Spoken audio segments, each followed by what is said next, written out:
Ну, блядь. Говорил, в нашем селе нет.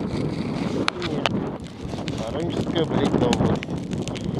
4 минуты назад не такой обильный был. Ветер такой холодный.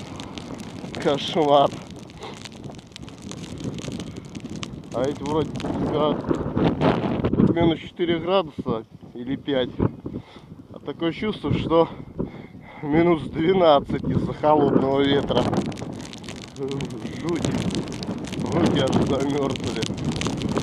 Быстрее бы до дома добраться.